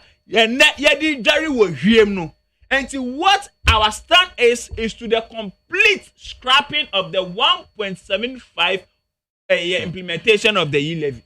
We want to scrap. Okay, but from taxation to production. We want production. My member of Hona, I dare say afterthoughts. Policy be on us how the Benebeka man food in Yana did the Beba Hua. Abandon to me. Magdalene, that's it. Meba Honona, yes, sir. Mini name be Okikayeno. They say, me no. Na, you see, that Sabionia Chumna Americano. And maybe new. Me, I am saying, say, baby, I yedi Ghana be do see and Magdalene. Me feel listen can say yes start kanokre. Because you see abedunu I see a kanokre. Because you see me na yeti I say no, what I say no. Ya di communication tax bano. Then I end this for your kroma. Then the demonstration ben no manko. And Magdalene demonstration ben and I end this for anko ewo kroma. And they say, I'm buy and nothing I make say, I'm buy and I'm and I make say. So that buy near Becca no cran you been say, we are ye and Ukraine ye can. Mini or your propaganda, or yes, you know, or the in the next 15 years and 20 years, I'm about power, Obe who say mini on made on Babetum. So I say, yen build Ghana, yen build a country like that. Me, the American say. we live as if say ye pe bibia nso ye mpese ye be committee Magjerry yes sir ucha tax a met me aka say bibi to say insurance ucha mo because you see na say me insurance bi Magjerry na me feel say agro but say bi o me feel me na me say say na ade na me ye na ade pa o how no mo be so ma say so ma say as baby a ye ti Ghana high and no ye per good roads ye per good hospital ye per see a hospital grand ka ban ma aduane cry there as account but ansana ye bet me is animal this ye nya ye gitum say then the country must be richer. I keep saying say ansana on mindful ho beto no just a country na kasa e den e woska say me bright I say na or business idea na ban afre no o je 10 million Ghana cedi na wadwuma na o ye no fa ko him minim say me na adwuma e mo betra ma obefa amanfo thought me say and that is what a boy friend say other countries now me develop and China for business bia me bo mo proposal ni ma bia me ye ma mo and se ka mo dey from chrome buy $25 million Magjerry tax free obey then na o sa business no ba be ye no oni ne betimi ayi ama o be gira on nice so thought me say but you see they were trying to say you have to pay tax. I agree with my brother and your can say tax no mutia ye mfanya depa. I agree with that. But you see until yensu ye betu ya na country ni benya sika we can't move forward because you see the youth no nim say we we school that buy betu am 1 million Ghana cedi. I met media here pakpakpa business bia say me no we na okra 1 million Ghana cedi. Jack o business na we ye no e bia we ye okuma sepe eni takrade enti misrel met me abaye den ababu koye ewo e bia hohwe and as I say because our food no so no betimi abo okra already cash thought me say na say madam for be business or to politics I say Jack Charlie me person me ebio so what are the or say yes say or no or you ha say to me so makofa baby fufu na me den me so me ye that is how we create business but I can only do that so buy no betimi an den jisika na fire there fa koye and those are the things that ebe boy say na me no can affordable housing president Kufuor Jaya no omo go be here there one yeshe wo hu afede o say sagrema obi ju $200 million so more 2,000 pieces o tra ho nipa no 1,000 kwa onye ye nso what chani kan nyina wie so that attitude na make us say until ye nyina say na menu kan no say ye this can be ya depa now we continue to pay her e be do time bia ofre wa be this can fa ko business and no na bet me dey ama ye sa unemployment ni your friends issues am so e be come from and so tax there every country be madam will be friends and no only tax be me America or share light bill or any a month no just any bills in coins about $2,000 yeah so it must say and but that no can a dan or team there by 16 years ago no GS or to e jordan so to ya say na me nua kan no 16 years ago onwe ye also be 20 years the bet ya so it must say so say sikani ni hunkura na be o tini de obi ntimi be kan jensa me too so and that is my belief say baby aye do no yen so aban na se ni yen make sure say can the be na sorry one my affordable housing na sabi be o ye juma Magjerry ye juma no say your friend Magjerry say 3-bedroom self-contained I ready enti Virginia Kotrem na otima rent no eno na ye take amount enti Magjerry ye juma ya enya fe na o sanko pese ke bi akoto asase ama langara sanko bana suma eden aka ho thought me say and those are the things that you bet me there your friends say pressure ni nema ye komu Ghana no ebejai but ye nuanum they are saying it and that's what I tell you say when you are a leader sometimes you know so who say who can no kakra so to me can say this is the direction we want to go how are we going to get there. It should be your focus. So as much as you are leading people, now can you say, hey, Jobo, you know, or one worker can say, Charlie, Jobo, yeah, say no, we go see you. So sometimes as much as your mom pressure, no, you say you better change the direction, no, then you are being a citizen. So much here, and I am saying, sir, you know, NDC for and no Bamba Kasai. Look, budget, you know, and I say, auditor general report, that is not the final.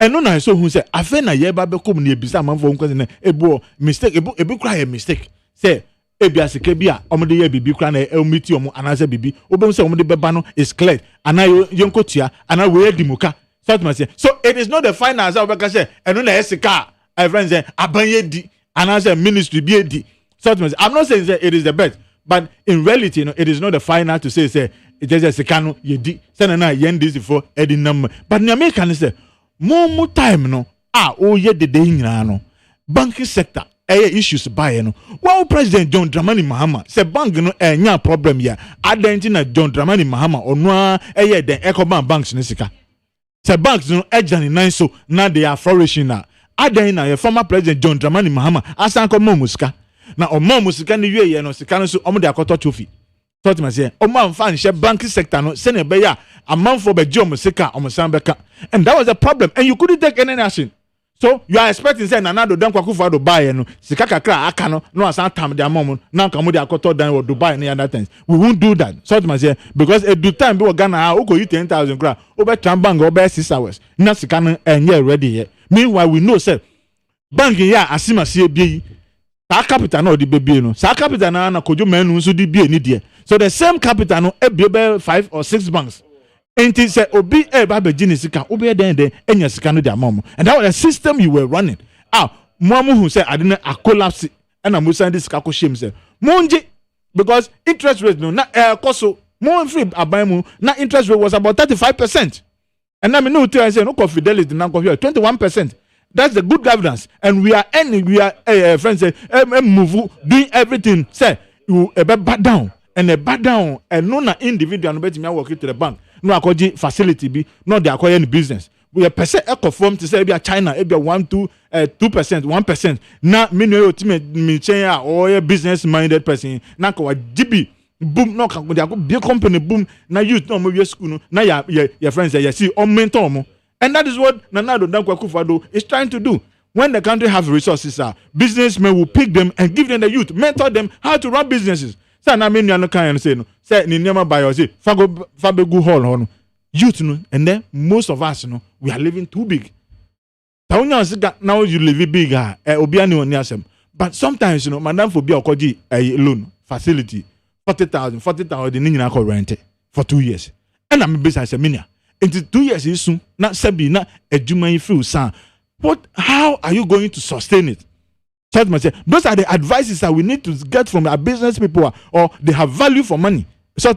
And those are the things that are buying person now you have to strengthen businessmen ye bomb no musu mitimi mentor nipa na Ghana for youth na abaye entrepreneurs than to say a binum regime na ye unemployment association youth no ewo etimi go group say you can say omo ye demonstration and then Nanado Dankwa Akufo-Addo aban edi nema esisi for man sa nyama ni nyina we are trying to bring it down say na be ya youth ni nyina be hu friends the importance of governance so the American say all babeka say na friends keta issues no na poor you say na President Akufo started ade from Oba power no started from 2008 President Akufo free so no one block kran ko one block kran ko kaden is here by this time then second phase President Akufo started here President Akufo na 8 years President Akufo started it energy na President Akufo started here no energy na na mobile mo how many times na minutes go first campaign na mo dey go o kasa na my edin mami no but na o ti na o ye o ti na o ye no so me say the American say the American say obi ye juma from second phase near President Akufo ye no President Akufo ye no so mo to us with that speed down by this speed down mo dey ye juma na nya o wait na 2-3 years na wa no o dey blog ba kwa kogu na o ba be sun say obi na mwa no be arrogancy nanka musi World Bank no what did you do, what have you done for them? So leadership na ye can say under the leadership of Nanado Dankwa Akufo-Addo no we are making sure say Ghana ebe konenim and that is the focus yanum yenu no NDC for ebe manage mismanage Ghana and then we are doing better. Yes, Ghanaians are saying they want to because you see when you see Ronaldo now say penalty and now say obobola I went to Nashegula everybody will say will blame you because of your professionalism with your stamina obeying him say abrante there onyabola 1-2 there at the pole and so we are thanking Ghanaians say they have the hope say Nana Dankwa Akufo-Addo led government, will be able to do much. And we will do much. That one we are promising them. We will continue to do the right thing. And management of the Ghanaian purse and as a public person, yes, we will continue to streamline them. Make sure that Sikano, the benefit will come to the citizenry. Ghana, I mean, fast forward, no, say. NDC for Sebi, be try on so 8 years, never be wa lose focus. There be a terminal 3 year no moka. Na terminal 3 na Ghana ni ska olibe fa terminal 3 na faso be na be baso ho e de amano. Na make can say, oh, as much as who sit down no, make sure say who produce a manfo a say only hope you ma sa dan na wo si no, they can continue. And that is what Nana Dankwa Akufo-Addo no. Apart from infrastructure no human resource base no so or making sure say or develop say na be again ni bia will giving the opportunity scholarship can TT scholarship your name say obeba scholarship secretariat na wa besun na wa betra about 2-3 days na obi hu mmobo a na dey wa mobi and then Nana Dankwa Akufo-Addo there say men how hu kra makra just go to your municipal your district and near scholarship na we hwe no osambeka and no na the leadership I'm saying say look, education is key. Yes, and education kwa na ebibia. But you see, given the opportunity, recently, Madam Fobia me pesa me buano. There was opportunity. But Sabio SS no kura wonwie ye. Sort man say, e bi kura ya bo mama mo ko police kura say mo ko medical. Mo kura say JHS there omo nye there omo mfa. Under the leadership 8 years ago na kan Nana Dankwa Akufo-Addo na wa ban mo sa akrofo no nyina na ka ba this omo fire service, come your immigration, come your military, come your police. Now, so Ghana for a benefit from Omu. So we are saying, say, human resources there, media, I keep saying, say, give it to your children. And when you would the Ghana for they will be able to develop the rest, is history. They will continue to do the right thing.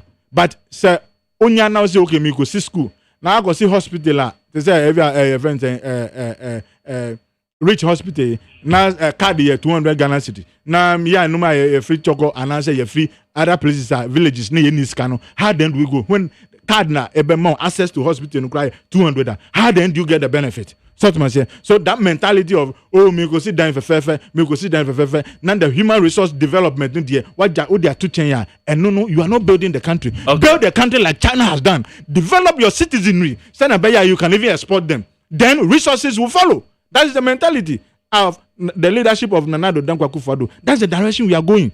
And you see, as all can, and China, IT, correct one. Ghana has time no there. It's about Ghana for Sempa. The Ghana for so onward. Better say thank you very much, Sango. Hey, okay. My main I am a call, so well, so good evening, McJerry. Please, for fairness with the panelists, the one who spoke first in round 1 should also speak last in round 2. I like Baba Maza. One I bet you me quite main so follow me protocols and all. Well, is it the idea by the minority to hold on to the approval of the budget simply means a deliberate attempt to hold the smooth operations of the government business? Where you Bukaila Jonas, no, they are bay. OPK had the free goal, so. Also, the minority and NDC defeat in 2020 election is still giving them nightmares. So they don't want Ghana to develop because of their desperate for power. But Ghanaians are discerning and have seen the good governance of Nanado and MPP government is never again. MPP government. So never again, NDC nation wreckers, looters, and the alternative is still scary and empty. But I say, I know what they are also what they are about. Where John Esel say Ashama Lebanon said drivers. And this your small shake-up indicate that unionized and bravely you should be because you to well, in fact, one more year back on. Anyway, thanks. Well, Sir McJerry, some of our MPs don't deserve to be in Parliament House in 2024. We need change. We have to change them. Where you Jacquesy, as I might say. Well, I don't know why these leaders fear this government. Wake up. Issa and all their pain. Well, it's a good evening, McJerry. Please, the parliamentarians should know that they will break on the 17th of December, 2021. And if they fail to pass the budget before they break and come back in January 2022, there will be no pay for them. Okay? Tell me that's it. Although different time, also McJerry, NDC deserve opposition because they are incompetent. Let's keep them there for MPP to develop this nation. Okay, your defeat, man. In Shaman Elka, Shaman, as in fact, the NDC party have never come on board to support any good policies from the MPP party since former President Kufuor till now. And they're also a party which doesn't bring anything good policies for the people of Ghana. In Shaman Elka, and other bad. Mami for quick calls, then we draw the curtains down.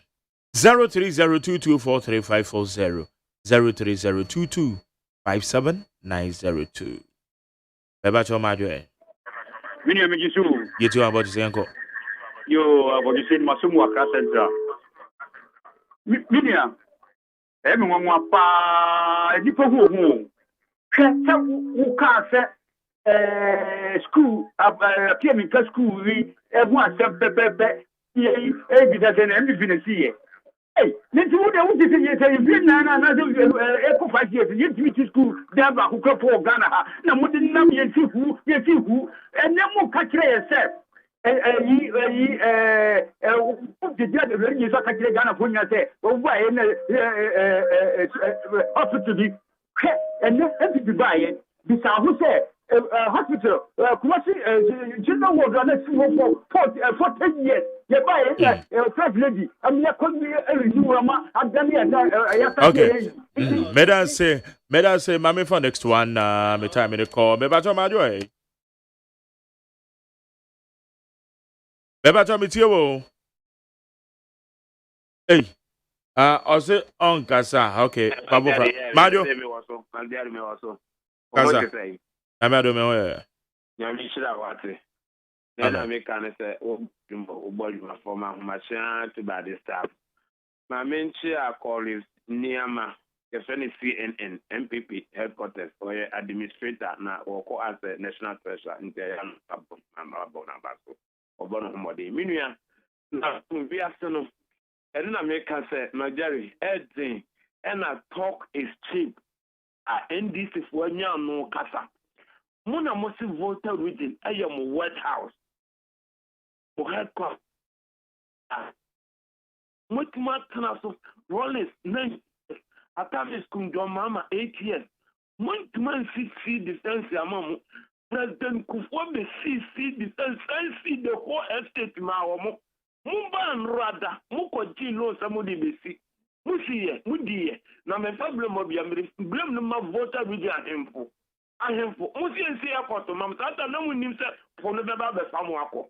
Then this is for the new Mona yet. Ghana for your mistake. Okay. No, Madam say, I know what you're interested. My info way, Bebato Majoy.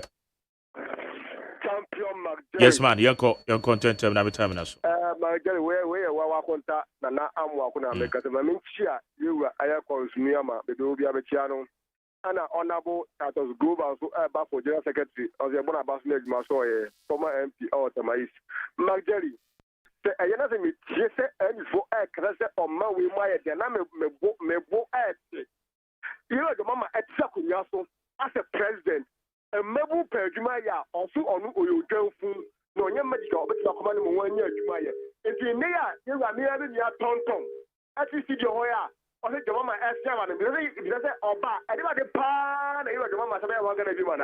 Then made a mistake. Nanado, or but can I have a heavy, but now get a boom, for Kumar Hammer. Can you see anything? Say, please, you had on the buy now.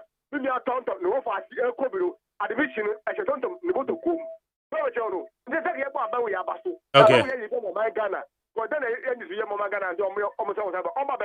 Okay, Madam say, Mammy for next one, Bebato Majoy. Ajay. Yes, I too. Right, Ajay. Yenria too. Majay. Yes, sir, Casa too. Now watching Yamisha Ghana food na Majay Mr. na watching. You see the packets, you be pa him on the crew. I came or down Prade. Who the packets, your pa would be more abemo. And the so be I see I came up Prade say, Omra Sandy no for the Mirade. My day, Yampa, yes, the moon, a 100. Yes, sir, and beautiful. The way I 100 Ghana, Joe Biden crown, or Beggy or Lobby, And you may be one, such a moment better abonting and sign normal lobby. So I said, yes, I see ya, chief of staff, go home, with we, friend say, a driver for any of my and parliament today, my day, and chief of staff, then could make a no parliament. Oh, we know the end. One of you and this people, yes, Ghana back up any my day. They want to pay before treating Ghana for them. I tell you, airtime, and your fair. Oh, and your fair. And tell yourself, somewhere, some of the town, I'm okay. Mountain champion, for the say, MPP, Nimono, Yansano, Mutritino, and yet. Okay. And someone, what you say, you may normally a 2 minutes to play to so I've done it, I'm and before. Better say. Mami for last but one here kwe. Mado. Hello, Yanko. Hey. Yami adom. Yeah, tell me I'm catch you say. In your sikama. Dear me. In your sky fashion go cool. But I don't pabono. Let me not sit. The cow papa. Better say no so na papa no. One casa uno be my yap. Police station chairman, Amasama, and I make a son. Yeah, Jerry. Yamo Concon also. The Bill Bush Yasamio could biara. I say, I pause over than I say. The Bill Bush Macman biara. Catcher say, ya pause what than I say. The Bill Bush Dr. Heyman, SSC chairman. Catcher say, ya pause what than I say. The Bill Bush report what no more can help people for 24 in Yala. I was a police station chairman. I'm a Sama Yaposo or Dawase. Or those who come more than the disaster, and I'm man, Yaka baby. I can look at ye. And people for 24 in Yamini. I'm so for Yamini. Let me tell you. Better say, Mame last one. Mado. Yes, sir. Ota. I can't say another for me, Kiano Pa. They say there's a media winyan chambi. Oh, my child, say, Pants are making my class. I confirm. Would it be you? You, my Gary, sir. Well, I trapped me. When I walk Ghana Hano, I have come your woman NDT4. And so, or moon, your feel my especially young ordinance and the votarians. NDC, yeah, do a muti sa. Ubashamra, His Excellency J. for buyer. Chair, National Health Insurance, free maternity, amount for the home for 2 years, Papa. And then His Excellency Nana the Duncan for buy. Yanya Zongo Minister, and a Yanya Zongo Development Fund. Missy Zongo Development Fund, Magelli, for Zongo for Eddie on Anya de Kitua. This year, I signed a new coordinator, our overseas Dr. Mustafa Blamida Nine. The wing in our NDC for and stream for about the Brema Omo. The medium pipe me bonus a da trap in the new way. Omba who say NDC in Womono. Bringing this mobile now, Kunyasu or Ghana have you da. What Omu Yafi Maya. Meda say, and also what you child, ya Bobby Alfrey, Meda say. Nyakopon shira mo se mo follow program Nyakopon ya doma ya wada ye besan e de ahia na na wo be ka me ho tom medan say na nwumre time no ko fact ni de say on ka cho mo say His Excellency John Dramani Mahama any NDC aban and e betwa sea defense no so ba man wie ana mama Jerry any de otumi ka che me ba me nua no ka say block ba ko ye see want to me ka say mo betwa so bad man wie. And then a day commitment be please you see hold on I said it commitment be and another dan ko akufado aye over 12 billion akasangbo catch scan the bia more spending no you see when you go to the water region I did not make water project. His Excellency. But I said, no, I don't have time. No. Mimbisa, okay. I don't have time. Mimbisa, okay. Okay. Mame call a baron.